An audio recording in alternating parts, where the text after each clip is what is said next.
Can you really buy a house with no money out of pocket? Mm-hmm. On this week's episode of the Unlocking Doors podcast, Michelle Castle and I are going to be discussing if that's even possible, how it's done, and maybe a couple of misconceptions that you see online. So, Yeah. Michelle, can you buy property with no money out of pocket? You sure can. How do you do that? With a really good real estate agent. Really good real estate agent that knows how to negotiate. That's exactly right. So, before we get into this, I want to talk about the misconception, or maybe talk about the difference between no money down and no money out of pocket. Yeah.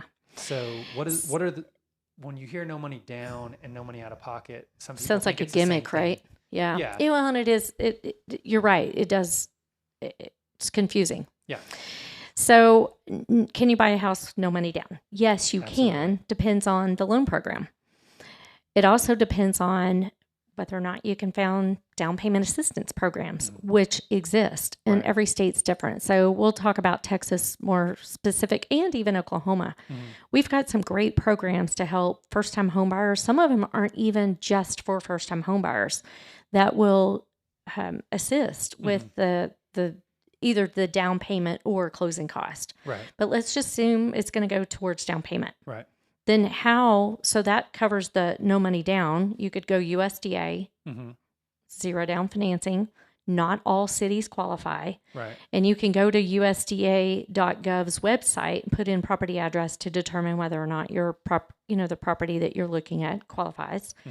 Because it's for rural property only, essentially. Smaller Now, towns. There are some towns that still qualify that have blown up and they're not really rural, but they're suburban, I guess. Yeah.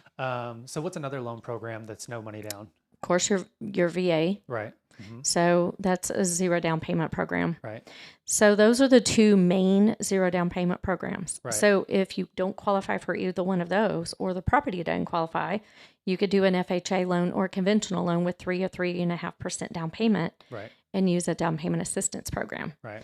Those are available in Oklahoma and Texas. Okay. I mean, that I'm aware of just because I'm licensed in those two states. Right. I'm licensed as well. If you're looking for a dynamic duo in Texas or Oklahoma, that's us. We gotcha. But so that's no money down, meaning you don't have to put any collateral down on the loan. But there are other closing costs that you do have to pay at closing. If you're the buyer, somebody's got to pay. Right. How would we go about showing up to closing and getting and literally just coming with our driver's license to sign our name? And, Such a beautiful day when yeah. that happens. So how do you do that? You got to get seller to cover those closing costs, the Right. closing cost, taxes, and insurance. Gotcha. So again, like I said earlier, it's really on your real estate agent and understanding and knowing how do you get those offers accepted. Right. And obviously that's where we come in, and knowing, number one, communicating what your buyer's needs are with the seller's agent, and them communicating back and being able to find a way to compromise there and get something that works for both parties. But yeah, we would just straight up ask the seller, there's a section in the contract where, hey, we need this amount put towards closing costs. And I've had clients who show up to closing literally with not having to bring a cashier's check. And it's pretty incredible, especially for our veteran borrowers with the VA loan. It's always pretty cool. Now let's do this disclaimer. Yeah. Okay, you ready? Yeah. All right.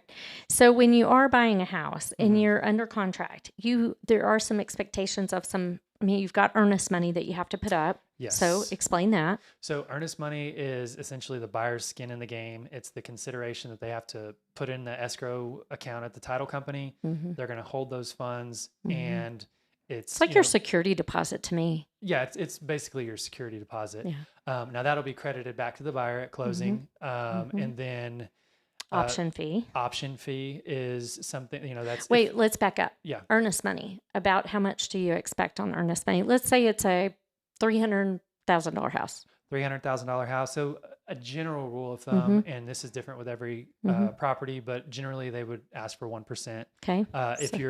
If you're in a more competitive market, you might put more than 1% down. Okay. New builds are usually asking for 3%. Okay. So it just varies from situation to situation. Okay. So let's just say 1%, $3,000. So $3,000 that you're going to have to put into the escrow or into, deliver to the title company.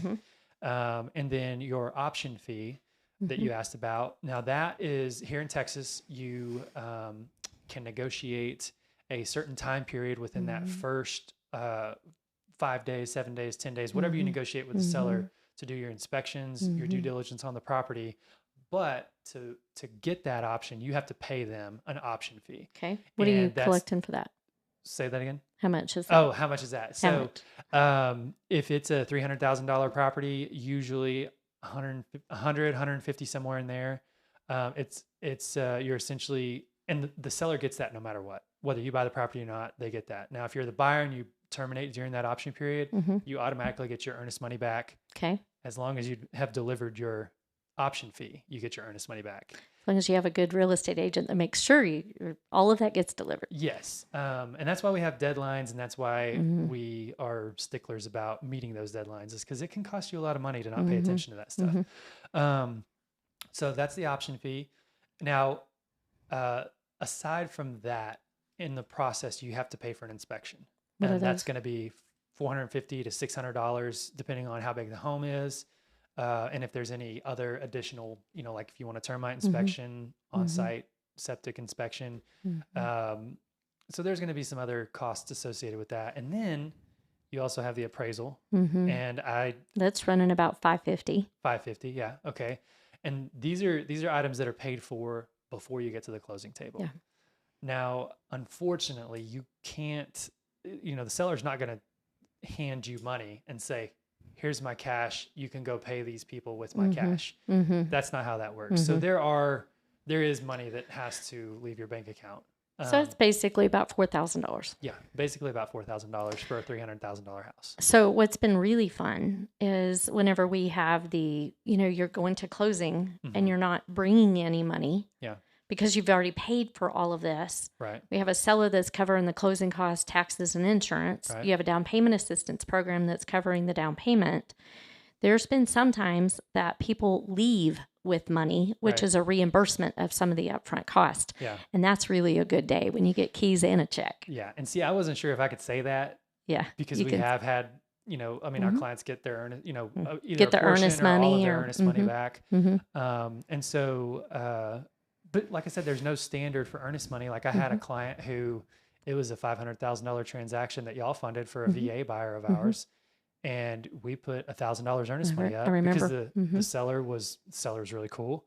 And he was good with that. He's like, if they get the home, that's great for them. If not, I'm not trying to stick it to them. Yeah. In terms of like, if they don't close and he gets that $1,000. Right. But they got that $1,000 back at closing, and that's a no money out of pocket, and you get money back. Yeah. And they already had an inspection report, so we didn't have to pay for that either. Yeah. So it happens. And it happens several times a month for us. And it's just, like I said, it's a good day. That's a good closing day when people get checks and keys all on the same day. It makes me look good. Yeah. It's fun for us too. Yeah, exactly. Well, is there anything else that you feel like we should cover on that? Or is that... those down payment assistance programs do have income restrictions. So not everybody qualifies for them. They also have a little bit higher credit score requirements. But if you don't ask, you don't receive. So don't hesitate to ask, how do I buy a house with no money out of pocket? Yeah. Because it's very possible. And you got to have a seller that's willing. So the only thing I'd add to that too is sometimes you can't be quite as particular about the house. Right. Because you have to have a seller that is willing to pay all of those costs on your behalf. Yeah. But they're out there. We do it all the time. Yeah. And that's a great point too. A seller that's willing, and you can't be too particular if you are asking for that money. A lot of people think, well, I want to buy my dream home, but maybe this first home or whenever you're strapped for cash, maybe you can't get your dream home, but you can buy an asset that's going to start building equity that you can roll into the next house to where you can maybe next purchase or the purchase after that. Your starter home's not going to be your dream home. Yeah. Your starter home is to help you get to the point where you can buy that dream home. Exactly. I mean, that's why I remind folks all the time. If you don't start now, you're not going to get your dream home. Yeah. You got to start now. Cool. Yeah. Well, there you have it, folks. You absolutely can buy a home with no money out of pocket, no money down. It's not a gimmick. If you have questions on how to get that done in your own personal situation, be sure and reach out to Michelle, reach out to myself. We'd love to help you out. Be sure and share this episode with a friend, subscribe to our channel, and we will catch you on the next episode of Unlocking Doors.